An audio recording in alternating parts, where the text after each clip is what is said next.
Breaking from Amfest. This is a speech by Vivek Ramaswamy roasting the idea of heritage Americans. About criticizing the woke left. Now let me get to the harder part. There's a different vision of American identity that's emergent in certain corridors of the online right. And it says that your identity as an American is based on your lineage. That how long you have been in the country, your lineage and your genetics tied to the blood and soil of the country determines how American you are. It is the idea of a heritage American that says the truest form of an American is somebody who is a descendant of the American Revolution period or before. And I will tell you, this idea of the heritage American, we ought to have this discussion. It's becoming more popular. I think the idea of a heritage American is about as loony as anything the woke left has actually put up. There is no American who is more American than somebody else. The American quality, it's not like the left, they believe in this non-binary stuff. There's no non-binary American. It is binary. Either you're an American or you're not. And you think about it, I could prove this to you. Thank you. I'll take some applause on that. Let's hear it. Prove it to me. If you really believe in this idea, think about where it leads you. It leads you to believe that Donald Trump is less of an American than Joe Biden because Donald Trump's mother was an immigrant and his grandfather was an immigrant. That doesn't make any sense. That's not the argument. Leads you to believe that somehow Bernie Sanders is more of an American than Senator Bernie Moreno from my home state, an America First patriot, because Bernie Moreno was a naturalized citizen from Colombia. It makes you think that Marco Rubio, our great Secretary of State, is somehow less of an American than Elizabeth Warren because she's a Native American, which we all know, right? Doesn't make any sense. It's loony. It's crazy talk. It makes you believe that somehow I am less of an American than the transgender criminal who assassinated Charlie Kirk. We refuse to accept that.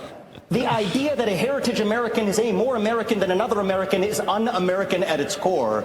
And I will fight to the very end for that because that's what it means to be an American. We believe in ideals. That is who we are.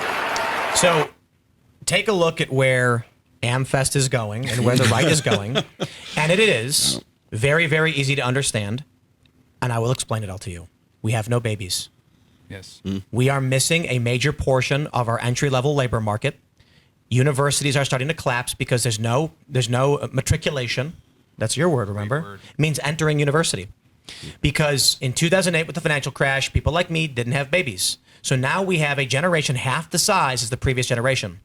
The powers that be want immigrants in this country. They don't care about baseball and apple pie. They don't care about truth, justice, in the American way. Those are secondary to graph go up. I believe this is the direction of the Republican Party. Republicans and Democrats together are going to make as many arguments as they can that everyone is an American. And I will explain it to Vivek. I like Vivek.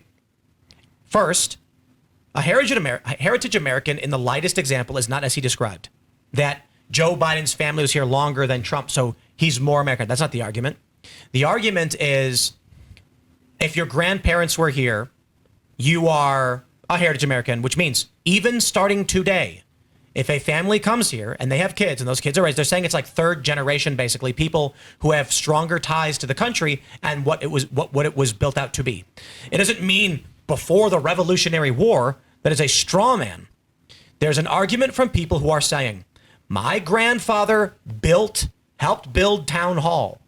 They brought in Haitian migrants into my town, and now they're voting against me. My family fought and died for my ability to have a good life. That's the argument. What about my great-grandfather was a drunken boxer and a total abusive loser that had contributed next to nothing to society, but he was here. I am not standing here to say that Vivek is wrong when he says the transgender assassin was more American than he is. I think Vivek is a great American. I believe that he is a great patriot. I like what Vivek largely does, and I am criticizing him in this particular point. Vivek obviously views the world this way because he comes from a family of immigrants. So this is always going to be what's happening, and I predicted this perfectly.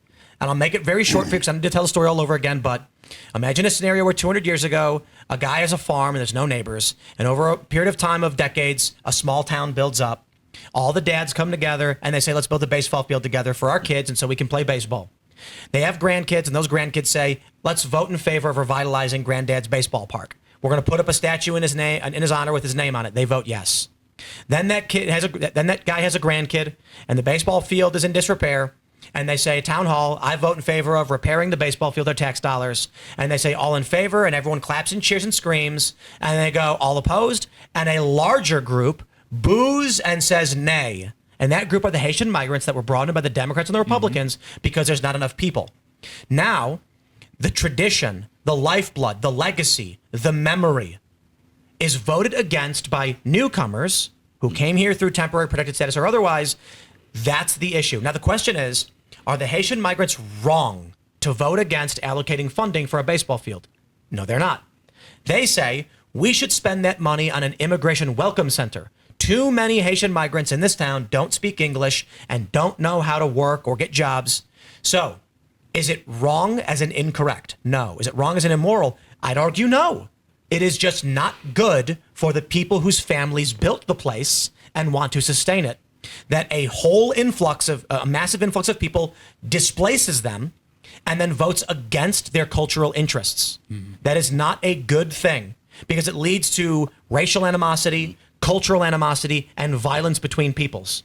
So this argument, this Heritage Americans, if you actually want to understand it, is a fine argument. I would still argue that a crackpot leftist whose family's been here for 100 years is a bad person and Vivek is a good person. But I think it's important to point out that, to be honest, I'm not very interested in the political opinions of foreigners in America. I value an American communist's opinion more than an Indian migrant's opinion because they are Americans and we have a system where we debate and negotiate. That being said, I hope they lose. Their ideology is ridiculous. And if they're like Dinesh D'Souza, here, I'll put it like this. The ultimate conclusion of Vivek Ramaswamy's argument is a man born in China should be able to become president if he becomes naturalized. Because there's no such thing as a heritage American. Yeah. But the Constitution says otherwise. Yeah.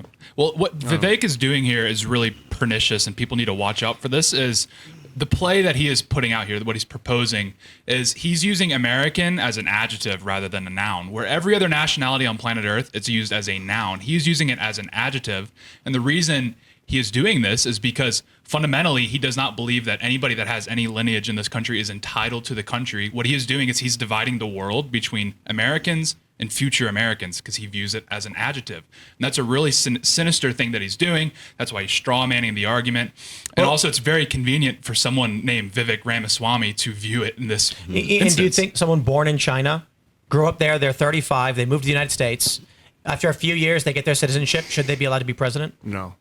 So there is a heritage American. You got to be born in the country to be the president. The Constitution says so, which means Vivek is not correct when he says Americans are all Americans. Well, I think he's circumventing a problem that could happen in the future where people are like, how American are you? And you're like, second generation, they're like, that ain't American enough. The Constitution already says this. I know, but he's doing the moral argument about how to treat each other going forward as Americans. Like if your parents came here from India and you were born here and you're totally Americanized, you're basically as American as I am. But that's the problem is we're using... That's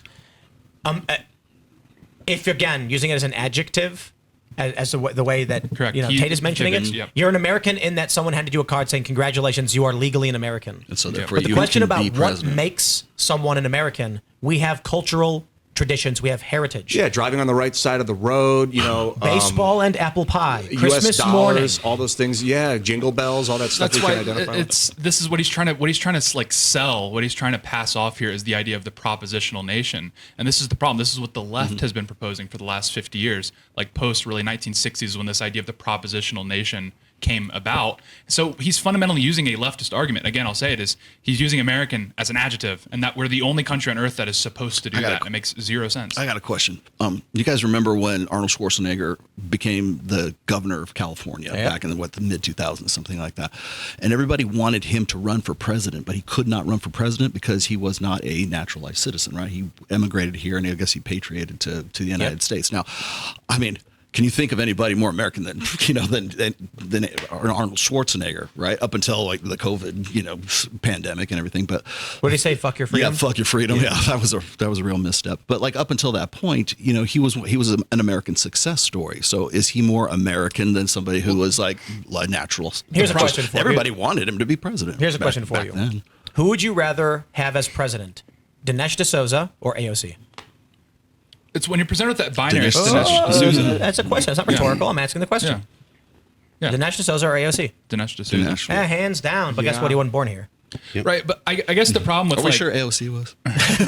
Well, the problem with Arnold is an exception to the norm. Like that's the issue here is like we can cite Arnold, but that's the reason is we have to dig to think of an actual example of someone that has moved to this country and then is exceptionally sort of, if we are to sort of step into the adjective framework, okay, he would be considered like someone that is very American, but he's an exception to the norm. And I don't think like when we're sort of drawing up policy, we should build it on exceptions. I think the norm has been, certainly over the last 60 years, that people that have moved to this country just simply don't feel a deeper sense of rootedness to this country that heritage Americans do. And that's why that's a useful definition. And I mean, like I have like Mayflower descent, but I mean, I think Jack Posobiec has laid this out quite well because he obviously came a little bit later, but he's sort of sorted Americanness into these categories where then you have the antebellum people that arrived in the 19th century up until Ellis Island. These are people that had to earn skin in the game through these moments in American history. So like the American Civil War was great. All those people that came in the antebellum period then bought into the system. Same thing with the Ellis Islanders. The World Wars break out. They buy into the system. But even when like the Ellis Islanders came, like, your Italians, the Irish, that they had a lot of problems assimilating the United States. It took about like 40, 50, it was a long time it took to process these people and fundamentally assimilate them. And so, but the problem right now, among others, with the way immigration has broken down over the last 60 years, is it's the volume of immigrants because we've brought in so many that you can't assimilate people because they sort of fall into these ethnic enclaves. They're not actually interacting with Americans. And so it's been the volume fundamentally that's the issue. And that's why people like me and Phil have proposed net zero migration because that allows the America to sort of get the boot off of its neck, allow these people to properly assimilate before we even consider bringing in more people. So knowing that, is that why you think someone like Vivek is planting the seeds of this sort of idea that maybe naturalized citizens should be able to run for president? He's upholding the propositional nation. There's one reason. The powers that be understand our system will buckle without new labor to sustain its economy. That's it. Republicans understand it the same as Democrats, but the right populist movement wants to preserve its cultural traditions more than it wants to preserve its economy. Because to a working class guy making $60,000 a year, he says, I don't care about your banking institutions. I don't care about your 401ks. He's like, I struggle to make ends meet as it is. I want to go toss a pigskin with my kid. And so when you go to him and say, but how about we bring in 50,000 Haitians to your town? He says, why do I want that? And they say, well, because we need the tax base for the roads, because we need the tax base to put up buildings and to fund wars and the troops. They're going to say no to that. But the machine state does not care. And so I'm not putting this all on Vivek. The obvious direction the Republican Party is going to go is going to be very much aligned with the left, where they're going to say all immigrants are welcome. There will be a segment, I think, of the Republican Party that's going to say, that gets more, I don't know if racist is the right word, but more nationalist, more puritanical about like, if your blood isn't American, then you're not a real American. How long has your family been here? Like, and that's like Nazi Germany. And there will be a segment of people like that. But I think because the inevitability of homogenization, I don't think it can really stand any of that. Let me just, I'm going to say this right now because apparently it's being reported. Steve Bannon says Ben Shapiro was jealous of Charlie Kirk and will try to take over Turning Point. Ben Shapiro was like a cancer that spread, and that cancer spreads. Gosh. Wow. Well, he called out Bannon too. Yeah. Oh, God. Now, I got a question. Sorry to interrupt, like kind of derail. Like I just saw this. Why would I want to be there and be involved in this? To make it better? So you mean like I should go up on stage and also accuse other people and say these that would things? make it worse. Be a disruptor. So how am I going to make it better? Go up on stage and say, guys, please, can we hug? Fuck shit up. That would probably make fuck shit up. That's that would make it better probably if you did that. I'd go there to do that. Even if you were there for like 30 seconds and you went on stage and it was like, oh, holy shit, and the fireworks went off. This is what I saw and felt when they said they weren't going to invite us. I said, I can see what's going on, and I'm not, it's not fun. It doesn't. There was something magical about it with this big vision that Charlie had. And whatever it is now is not fun. I feel like Charlie, the Turning Point machine is like a heavy snowball, and it's like difficult to wield, and it's got so much momentum once it gets moving. But Charlie didn't seem to care. He was like, whatever, I'll juggle this like I juggle everything else. 100 million, okay, whatever. Let's have fun, guys. Like, he really wanted it. And I think maybe the bureaucrats at Turning Point, whoever's in charge of the bureaucracy, is more concerned about not messing up. Charlie didn't have that. Well, it just state of mind. illustrates the issue that what's happening right now is all these guys are getting up on stage and they're settling scores. I mean, that's what we're seeing here with Vivek is he clearly is really bothered by the discourse around Heritage Americans. People just simply saying, hey, can we have what everybody else has, which is like a sense of self-identity. Because like the problem with Vivek's argument fundamentally is that if we are to start denaturalizing people, which needs to happen, then you're going to have to ask the question, okay, well, who is indistinguishably American? That's the conversation that has to have. And if we set up what he's proposing, this propositional nation, it's going to be impossible to denaturalize anybody, because he could denaturalize someone from Oregon who's an Antifa, but their people, you know, their family's been in the country for 400 years. And that's what's so annoying, is seeing guys like him get up when we should be focused. We're like getting hammered in the polls right now, approaching the midterms. And these guys like Vivek, like Shapiro, these sorts of people are getting up on stage and they're using it as an opportunity to settle scores. Thanks for checking out this clip from Timcast IRL. Make sure to watch the show live Monday through Friday at 8 p.m. Subscribe to this channel, and we will see you all there.